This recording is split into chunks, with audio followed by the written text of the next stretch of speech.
janji dan netral kader.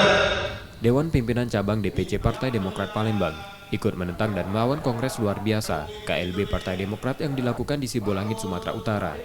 DPC Palembang menolak KLB tersebut dan sama dengan pendapat Dewan Pimpinan Pusat yang menyebut KLB tersebut sangat ilegal karena dilakukan orang-orang yang bukan berhak.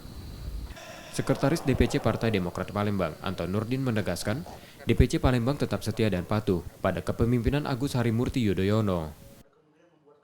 Tentunya kami akan ikut apa yang akan dibuat oleh DPP dan juga kami tetap siap bila mana ini harus menempuh jalur hukum.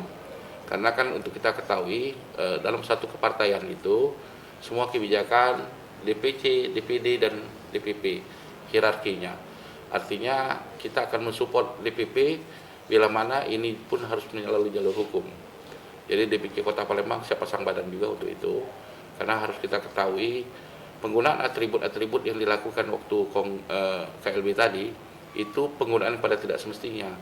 Jadi kalau kita lihat Undang-Undang Hak Cipta juga pasal 11 kalau saya tidak salah 112 113 itu bisa kita tuntut untuk penggunaan atribut-atribut yang tidak pada semestinya. DPC Partai Demokrat Palembang saat KLB tak ada kadernya yang menghindari. Jika belakangan ditemukan ada kader DPC Palembang yang ikut, pengurus akan memberikan sanksi tegas. DPC Partai Demokrat Palembang juga meyakini Partai Demokrat hasil Munas kelima adalah yang sah dan sudah tercatat dalam lembaga negara. Tim Liputan Kompas TV, Palembang.